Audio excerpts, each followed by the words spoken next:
بسم اللہ الرحمن الرحیم۔ صیام رمضان، پوسٹ نمبر 3۔ فضیلت ماہ رمضان۔ رمضان المبارک ماہ صیام و شہر القرآن ہے۔ یہ اسلامی تقویم کا 9واں مہینہ ہے۔ بیان اللسان اور المنجد میں اس کا مادہ رمضا باب سمع سے بھی آیا ہے۔ اول ذکر باب سے اس کے معنی دن کا بہت گرم ہونا، ریت کا تیز دھوپ سے جلنا، پیاس سے بدن کا گرم ہونا، تپتی زمین پر چلنے وغیرہ کے ہیں، جبکہ دوسرے باب سے تلوار وغیرہ کے پھل کو 2 پتھروں کے درمیان رکھ کر کوٹ کر دھار لگانے کے معنوں میں آتا ہے۔ یہی مادہ ثلاثی مزید فی میں تفعیل و افعال کے ابواب میں بکریوں کو سخت گرم زمین پر چرانے، کسی کو جلانے، تکلیف دینے کے معنی دیتا ہے۔ کیونکہ اس ماہ میں صوم رکھ کر نفس کی تربیت کی جاتی ہے، بھوکا پیاسا رہ کر اسے تپایا جاتا ہے، یعنی اسے کوٹ پیٹ کر سان لگایا جاتا ہے۔ اس لیے اوپر بیان کیے گئے تمام ہی معنی اس ماہ رمضان پہ صادق آتے ہیں۔ سورۃ البقرہ آیت نمبر 185 میں اللہ تعالی نے فرمایا: اعوذ باللہ من الشیطان الرجیم، شہر رمضان الذی انزل فیہ القرآن ھدی للناس وبینات من الھدی والفرقان۔ ماہ رمضان ہی وہ مہینہ ہے جس میں قرآن نازل کیا گیا ہے، جو لوگوں کے لیے ہدایت اور ہدایت کی واضح دلیلوں پر مشتمل ہے۔ یہ نزول قرآن اسی ماہ مبارک کی رات لیلۃ القدر میں ہوا ہے، جس کو اللہ تعالی نے 1000 ماہ سے افضل رات قرار دیا ہے۔ نبی صلی اللہ علیہ وسلم نے فرمایا: اذا کان رمضان فتحت ابواب الرحمہ وغلقت ابواب جہنم وسلسلت الشیاطین۔ جب رمضان آتا ہے تو رحمت کے دروازے کھول دیے جاتے ہیں اور جہنم کے دروازے بند کر دیے جاتے ہیں اور شیاطین کو زنجیروں میں جکڑ دیا جاتا ہے۔ یعنی جس طرح شیطان عام دنوں میں مومنین کو آسانی سے بہکا دیتا ہے، اس ماہ میں اس طرح نہیں ہوتا، بلکہ ایماندار اس ماہ میں عبادات کا خصوصی اہتمام کرتے ہیں۔ اللہ کی طرف سے رحمت کے دروازے کھول دیے جاتے ہیں اور جہنم کے دروازے بند کر دیے جاتے ہیں۔ اس ماہ میں صوم کے ساتھ ساتھ قیام اللیل کا خصوصی اہتمام کرنا چاہیے۔ صلاۃ العشاء کے بعد مسجد میں طویل قیام اللیل ہو اور کوشش کی جائے کہ کم از کم 1 پارہ روز ختم کریں، اور پھر سحری سے قبل بھی قیام اللیل ہو۔ نبی صلی اللہ علیہ وسلم نے اس کی خاص فضیلت فرمائی۔ بخاری کتاب الایمان باب تطوع قیام رمضان من الایمان، اس میں حدیث کے الفاظ اس طرح سے ہیں: من قام رمضان ایمانا و احتسابا غفر له ما تقدم من ذنبہ۔ جو کھڑا ہوا رمضان میں ایمان اور ثواب کی نیت سے، اس کے پچھلے گناہ معاف کر دیے جاتے ہیں۔ بخاری کتاب العمرہ باب عمرۃ فی رمضان میں ابن عباس رضی اللہ تعالی عنہ سے مروی ہے: قال رسول اللہ صلی اللہ علیہ وسلم لامرأۃ من الانصار سماها ابن عباس فنسیت اسمها ما منعک ان تحجین معنا قالت کان لنا نازح فرکبہ ابو فلان وابنہ لزوجها وابنها وترک نازحا ننزح علیہ قال رمضان اعتمری فیہ فإن عمرة فی رمضان حجۃ او نحو مما قال۔ انصار کی ایک عورت سے جس کا نام ابن عباس نے لیا تھا لیکن میں بھول گیا، فرمایا کہ تمہیں میرے ساتھ حج کرنے سے کس چیز نے روکا؟ اس نے کہا کہ میرے پاس ایک پانی بھرنے والا اونٹ تھا جس پر اس کا بیٹا اور فلاں شخص یعنی اس کا شوہر سوار ہو کر چلے گئے، اور صرف ایک اونٹ چھوڑ گیا جس پر ہم پانی لاتے ہیں۔ آپ نے فرمایا کہ جب رمضان کا مہینہ آئے تو اس مہینہ میں عمرہ کر لے، اس لیے کہ رمضان میں عمرہ کرنا ایک حج کے برابر ہے، یا اسی کی مثل کچھ فرمایا۔ یعنی اس ماہ میں عمرے کی اس قدر فضیلت ہے کہ اس کا ثواب حج کے برابر ہے۔ آئیے اب صوم کے طریقہ کار کی طرف۔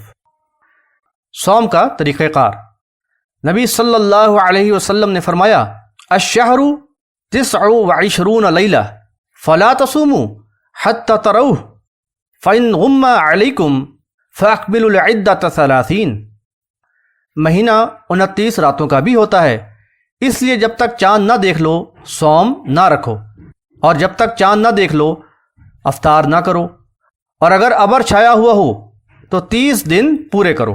بحوالہ بخاری کتاب الصوم، باب قول النبی صلی اللہ علیہ وسلم، صفحہ نمبر 27، اذا رأیتم الہلال فصوموا واذا رأیتموہ فافطروا۔ ایک اور روایت میں بخاری کتاب الصوم، باب هل یقال رمضان او شہر رمضان ومن رأى کلہ واسعا کے اندر یہ حدیث کے الفاظ اس طرح سے آئے ہیں: اذا رأیتموہ فصوموا واذا رأیتموہ فافطروا فإن غم علیکم فاقدروا لہ۔ جب تم رمضان کا چاند دیکھو تو صوم رکھو، اور جب شوال کا چاند دیکھو تو افطار کرو، اگر تم پر بدلی چھائی ہوئی ہو تو اس کا اندازہ کرو، یعنی 30 دن پورے کرو۔ سامعین کرام، چاند دیکھنے پر جو دعا جو عام طور پر مشہور ہے سندن ضعیف ہے، اسی طرح صوم رکھنے کی کوئی بھی دعا کسی بھی حدیث سے ثابت نہیں، یہ من گھڑت ہے، لہذا بدعت ہے۔ اس بارے میں نبی صلی اللہ علیہ وسلم کی حدیث پیش کی جاتی ہے کہ جس نے فجر سے پہلے نیت نہیں کی تو اس کا صوم نہیں۔ نیت دراصل دل کے ارادے کا نام ہے، یعنی جس نے فجر سے پہلے صوم کا ارادہ نہیں کیا اس کا صوم نہیں۔ اوقات صوم، اللہ تعالیٰ فرماتا ہے: وَكُلُوا وَاشْرَبُوا حَتَّى يَتَبَيَّنَ لَكُمُ الْخَيْطُ الْأَبْيَضُ مِنَ الْخَيْطِ الْأَسْوَدِ مِنَ الْفَجْرِ ثُمَّ أَتِمُّوا الصِّيَامَ إِلَى اللَّيْلِ۔ سورۃ البقرہ آیت نمبر 187۔ اور کھاتے پیتے رہو یہاں تک کہ صبح کی سفید دھاری سیاہ دھاری سے الگ نظر آنے لگے۔ سیاہ اور سفید دھاری یا دھاگے کا فرق اسی وقت واضح ہو سکتا ہے جب رات کی تاریکی ختم ہو اور دن کی روشنی نمودار ہو۔ عدی بن حاتم رضی اللہ تعالی عنہ نے نبی صلی اللہ علیہ وسلم سے اس بارے میں وضاحت چاہی تو آپ صلی اللہ علیہ وآلہ وسلم نے فرمایا کہ اس سے رات کی سیاہی اور صبح کی سفیدی مراد ہے۔ بحوالہ بخاری کتاب التفسیر۔ یہ روشنی شفق سحر کے آغاز پر نمودار ہوتی ہے، اور اسی کو طلوع سحر یا صبح صادق کہا جاتا ہے، اور اسی سے صوم کی ابتدا ہوتی ہے۔ سحری آخری وقت میں کی جائے اور صبح صادق سے قبل سحری ختم کر دی جائے۔ سحری کھانے میں برکت ہوتی ہے۔ نبی صلی اللہ علیہ وسلم نے بخاری کتاب الصوم، باب برکت السحوری من غیر ایجاب کے اندر فرمایا: تو سحروا فإن فی السحور برکہ، سحری کھاؤ اس لیے کہ سحری کھانے میں برکت ہوتی ہے۔ اسی طرح مسلم کتاب الصیام، باب فضل السحور و تاکید استحبابی واستحبابی تاخیرہ و تعجیل الفطر کے اندر نبی صلی اللہ علیہ وسلم سے یہ الفاظ آئے ہیں: فصل ما بین صیامنا و صیام اہل الکتاب اکلۃ السحر۔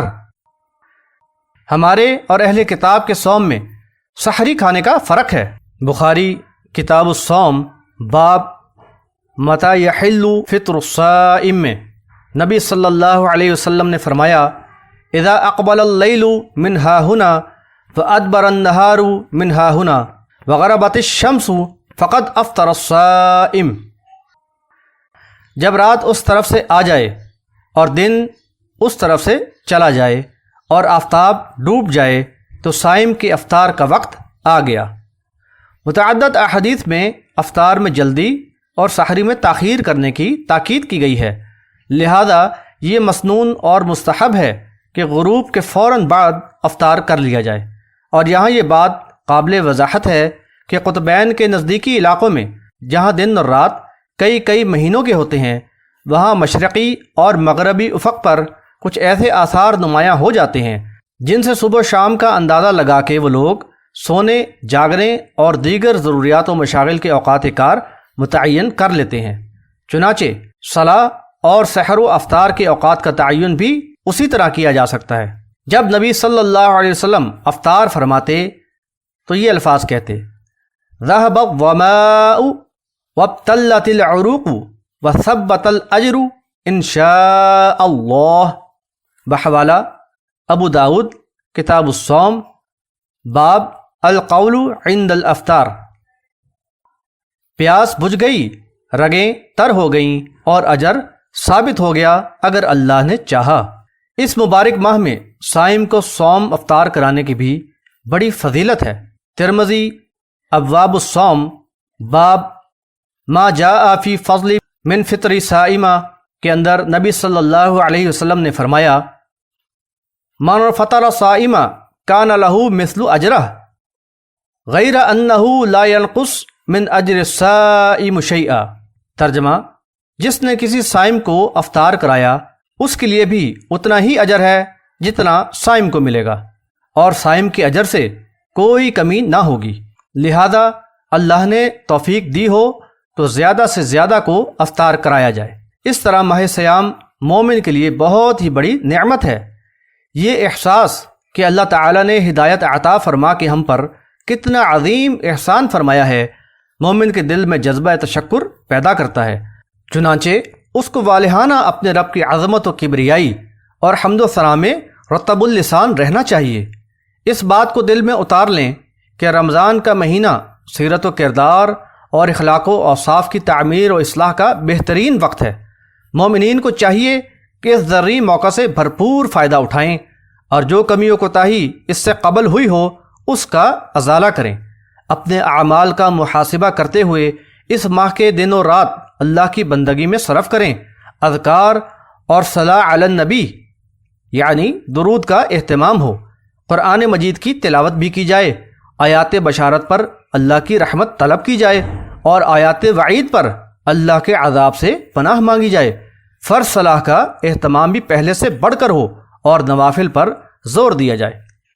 یاد رکھیں کہ اس مبارک ماہ میں تمام ایسے کاموں سے مکمل پرہیز ہو جو دنیا پرستی کی طرف جاتے ہوں۔ بازاروں سے دور رہیں جہاں لوگ اللہ کے احکامات کے مقابلے میں شیطان کی پیروی کر رہے ہوتے ہیں۔ یہ کمائی کا مہینہ ہے کہ جتنا زیادہ سے زیادہ ہو سکے کما لیں۔ معلوم نہیں کہ آئندہ سال ہمیں یہ ماہ نصیب ہوگا یا نہیں۔ انشاءاللہ اگلی پوسٹ میں ہم مباح اور صوم کو باطل کر دینے والے افعال کی تفصیل بیان کریں گے۔